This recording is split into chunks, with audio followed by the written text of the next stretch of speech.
Doctor साहब, जो 3 issues थे जो कि सामने आए पिछली दफ़ा भी और इस दफ़ा भी आए, और स्ट्रेट ऑफ हॉर्मज़ बंद पड़ा है इस वक्त भी एज वी टॉक, सो क्या होंगी पॉसिबिलिटीज जब when it comes to like nuclear, Iran की न्यूक्लियर इनरिचमेंट की अगर बात की जाए तो वहाँ पे क्या डिसीजन हो सकता है ईरानियन अथॉरिटीज़ का, 1, एंड सेकेंडली स्ट्रेट जो है वो किसके कब्जे में होगा, या फॉर दैट मैटर वहाँ कौन वहाँ पे असर्ट करेगा? क्या ये इंटरनेशनल वाटर्स समझा जाएगा या ईरान असर्ट करेगा? वहाँ पे कोई जॉइंट फोर्सेस वहाँ पे आएंगी? What exactly is going to happen जी?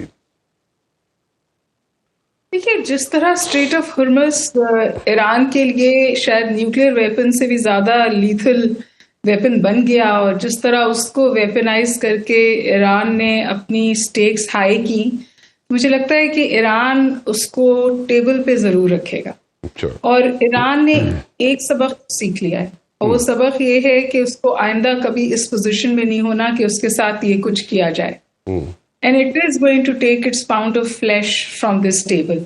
देखिए, उसका टेबल तक पहुंचना, ये डायरेक्ट समझिए बातचीत अमेरिका से, ये अनथिंकेबल था। तो जाहिर है कि वो उससे मैक्सिमम बेनिफिट लेके बाहर निकलेगा। और आपको पता है कि एक दिन पहले तक सिचुएशन हार्ड पोस्चरिंग और रेट्रिक की वजह से कुछ इस तौर चल पड़ी थी कि ऐसा लग रहा था कि जंग दोबारा शुरू हो जाएगी। हुटीज ने भी एक बहुत सख्त स्टेटमेंट दिया। उन्होंने कहा कि हम मंदुल अरब बंद कर देंगे, जो दूसरा बहुत अहम चोक पॉइंट है रेड सी में, और ना उसको इंसान खोल सकेंगे ना जिन खोल सकेंगे। So that is a very harsh statement. और प्रेसिडेंट ट्रंप ने भी कहा कि हुर्मुज़ पे हमें ब्लैकमेल नहीं कर सकता ईरान। हुर्मुज़ पे ईरान ने ब्लैकमेल नहीं किया। जो पाकिस्तान ने बहुत तवातुर के साथ क्वाइट बैक एंड फोर्थ किया, जिसने कॉन्फिडेंस बिल्डिंग मेजर्स पे हुर्मुज़ को खोला था, इस अंडरस्टैंडिंग के साथ कि ट्रंप ब्लॉकेड हटाएंगे, जो उन्होंने नहीं हटाया। अब ईरान की भी मजबूरी है कि उन्हें अपने ऑडियंस को ये बताना है, डोमेस्टिक ऑडियंस को, कि हम इस टेबल से बहुत कुछ लेके उठ रहे हैं, it's a win for us. और जाहिर है प्रेसिडेंट ट्रंप, अमेरिका इतनी बड़ी पावर, इजराइल को रेन इन करना, so he can't afford to look weak in front of his own people, तो वो भी यही चाहते हैं। तो ये मुझे कल ऐसा लग रहा था कि ये सूरत हाल इस हद तक क्लैश कर रही है कि शायद बैक टू स्क्वायर वन हो जाए। फॉर्चुनेटली वो तो नहीं हुआ। और जो आप इस्लामाबाद में हैं, लोग मुझे बताते हैं कि इस्लामाबाद तो बिल्कुल तैयार है कि कुछ होगा नेक्स्ट 2-3 डेज। और अभी भी कुछ आपने सही कहा, कुछ सिक्योरिटी के इश्यूज हैं, वो सॉर्ट आउट हो जाएंगे तो आप शायद मूवमेंट देख लें। लेकिन at the end of the day मुझे लगता है कि एक लार्जर अंडरस्टैंडिंग डेवलप हो जाएगी, और फिर जो टेक्निकल सेशंस जैसे कि हमेशा होते हैं, टेक्निकल सेशंस में जो निटी-ग्रिटी ऑफ इश्यूज है, न्यूक्लियराइजेशन की, स्ट्रेट ऑफ हुर्मुज़ की, ईरान के एसेट्स की, ईरान के फ्रोजन एसेट्स की, और सैंक्शंस ऑन ईरान की, ये तमाम बातें जो हैं ये शायद डिस्कस होनी बाकी हैं। लेकिन सबसे बड़ी बात और सबसे मुश्किल बात अभी भी लेबनान और हिजबुल्लाह का इशू है। इजराइल लेबनान से बात करने को तैयार है, इजराइल हिजबुल्लाह से बात करने को तैयार है, और वो लेबनान से ये चाहता है कि वो हिजबुल्लाह को डिसआर्म करे और हिजबुल्लाह की जगह लेबनान में खत्म करे। लेबनान भी किसी हद तक हिजबुल्लाह से, वैसे मैं आपको बताऊं, अगर आप दूसरा मीडिया सुने तो वो तंग आए हुए because of the constant warring. लेकिन ईरान का मौक़िफ़ मुख्तलिफ है। ईरान हिजबुल्लाह के पीछे रॉक सॉलिड खड़ा है, और उसके बारे में अब वो कोई डजंट मिन्स इट्स वर्ड्स। कहते हैं कि इन्होंने तो सम वेज रेजिस्टेंस को जिंदा रखा हुआ है, एक्सेस ऑफ रेजिस्टेंस इनकी वजह से जिंदा है, और वो हिस्सा है एक्सेस ऑफ रेजिस्टेंस का, और हम उन्हें सपोर्ट करते हैं। मुझे लगता है यहाँ पर कुछ ईरान को शायद बैक ऑफ करना पड़े, क्योंकि इजराइल को ऑन बोर्ड रखना सबसे मुश्किल काम है। प्रेसिडेंट ट्रंप के लिए भी बहुत मुश्किल काम है। बहुत मुश्किल से तकरीबन उन्होंने पब्लिकली रेन इन किया प्राइम मिनिस्टर नेतन्याहू को। वैसे कभी बात इज अनहर्ड ऑफ कि इजराइल से वो पब्लिकली सख्ती से बात करें। अब के उनके ट्वीट में ये हुआ, लेकिन ये जारी रहेगा, it's yet to be seen. अभी तो जो इजरायली लॉबी है अमेरिका के अंदर, वो भी इस पीआर डिजास्टर को कुछ डैमेज कंट्रोल करना चाहती है। लेकिन इसका ये मतलब हरगिज नहीं है कि उन्होंने इजराइल उनके लिए अहम नहीं है, इजराइल की सिक्योरिटी उनके लिए अहम नहीं है, या ग्रेटर इजराइल को कंप्लीटली गिव अप कर दिया गया है। इसको देखते हुए ईरान अपने फैसले करना चाहता है ताकि आइंदा उसके साथ वो सब कुछ ना हो जो हुआ है। गल्फ स्टेट्स अब मुझे लगता है थोड़ा पीछे हटी हैं अमेरिकन सपोर्ट से।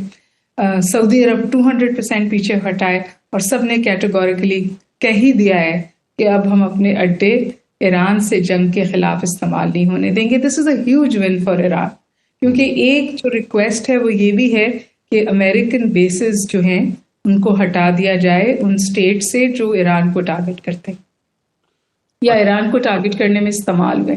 मेरे ख्याल है कि it's still a jigsaw puzzle. और मैं हमेशा एक बात कहती हूँ कि याद रखें कि जो शतरंज की हम इस वक्त शक्ल देखते हैं ना, चेस की, ये पर्शिया में बनी थी।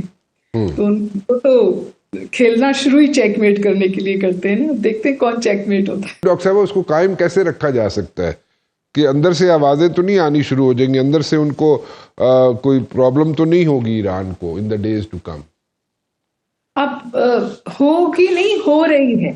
दो चीजें ईरान के अंदर तब्दील हुई हैं। पहली बात तो ये कि जो ईरान जिनेवा टॉक्स में बैठा था, जो ईरान दोहा टॉक्स में बैठा था, वो ईरान आके इस्लामाबाद में नहीं बैठेगा, क्योंकि अब इस बारे में तो कोई इबाम ही नहीं राजी कि जो पासदारान हैं उनका जो इन्फ्लुएंस है वो पॉलिटिकल क़यादत पे उनकी गिरफ्त भी मजबूत हुई है और असर भी ज्यादा बढ़ा है। And they are calling the shots इस हद तक कि जो इस वक्त आप थोड़ा सा सॉफ्ट फेस देखते हैं उसको इंटरनली थोड़ा मसले का भी वो शिकार है। उनसे मुश्किल सवाल भी पूछे जा रहे हैं that what are you leaving on this table.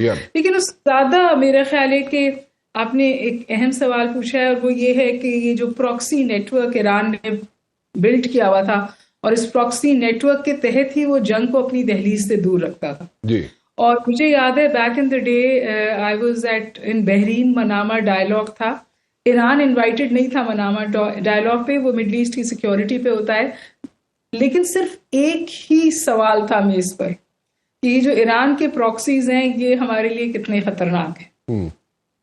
तो गल्फ स्टेट्स की भी इनसिक्योरिटी है, सऊदी अरेबिया की भी इनसिक्योरिटी है। अगर आप पहले के डिबेट्स देखें जो मिडल ईस्टर्न पॉलिटिक्स पे, उस पर एक शिया क्रेसेंट की भी बात होती थी ना, कि वो एक शिया क्रेसेंट है जिसमें मतलब सुन्नी माइनॉरिटी गवर्नमेंट्स को शिया मेजॉरिटी एरियाज में सपोर्ट किया जाता था, अमेरिका समेत। इराक की बिल्कुल वाज़ेह मिसाल है, ताकि इस सुपीरियरिटी को, आर्टिफिशियल सुपीरियरिटी को मेंटेन किया जाए। लेकिन जब मैं ये कहती हूँ ना कि ये सिक्योरिटी आर्किटेक्चर तब्दील हो रहा है वेस्ट एशिया का, और उस सिक्योरिटी आर्किटेक्चर की तब्दीली में शायद आप पाकिस्तान का बहुत वाज़ेह किरदार देखेंगे, लेकिन ये किरदार कोई नॉन स्टेट एक्टर का या इर्रेगुलर या मिशनरीज का नहीं होगा। ये एक इंस्टीट्यूशनलाइज्ड किरदार होगा। पाकिस्तान एक सॉवरेन जिम्मेदार स्टेट है जिसने अपना भरोसा भी बहुत अच्छा बिल्ड कर लिया है।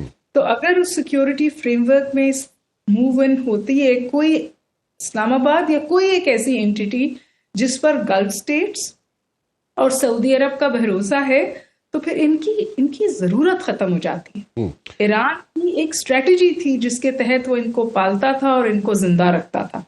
और इजराइल, और दूसरी शिकस्त जो समझी इजराइल को हुई है जबरदस्त, उसका ख्याल था कि जब वो ईरान तक जंग ले गया और अमेरिका को उस जंग में उसने घसीट लिया, तो उसका तो ख्याल था कि जी ये अब प्रॉक्सीज मेरे सामने खड़ी नहीं हो सकती, मैंने हमास को भी तबाह कर दिया, हिजबुल्लाह को भी तबाह कर दिया, और हुटीज तो किसी खाते में नहीं है।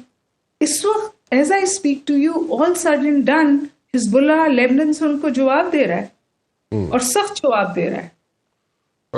तो वो और हमास ने बीच में ऐलान किया था कि हम अब अपने आप को डिसआर्म नहीं करेंगे। वो इस पूरे शोर में कहीं गुम हो गया। खैर गाजा में तो इजराइल ने ऐसी हद की है कि उसकी तो बात ही मेरा नहीं ख्याल है, हम कोई इंसानियत के फ्रेमवर्क में उसके हवाले से बात नहीं हो सकती। बट मुझे लगता है कि अगर सिक्योरिटी फ्रेमवर्क ऐसा हो जाए कि ईरान की भी एंजाइटीज कम हो जाए, ईरान की अमेरिकन अड्डों से, लेकिन डॉक्टर साहब I am sorry I am cutting you, लेकिन मैं वही बात पूछ रहा हूँ, तो उससे उसकी सपोर्ट से बैकआउट कैसे करेगा ईरान? मैं वो समझना चाह रहा हूँ। मेरा this is what I want to know जी। मैं नहीं समझती कि उसकी सपोर्ट से बैकआउट नहीं करेगा। हाँ। लेकिन अगर इजराइल को रेन इन कर लिया जाता है और सिक्योरिटी इंफ्रास्ट्रक्चर को एड्रेस कर लिया जाता है तो उसकी जो मिलिटेंसी है उसकी जरूरत खत्म हो जाती है। मेरा ख्याल है जो लार्जर फ्रेमवर्क बनना चाहिए वेस्ट एशिया का वो ये कि ये जो सेकंड लेयर मिलिटेंसी की जरूरत है फार ईस्ट वेस्ट एशिया में जिसको ईरान सपोर्ट करता है, ये क्या है? ये एक्सेस ऑफ रेजिस्टेंस है। अब ये दो कोलाइडिंग माइंडसेट्स हैं।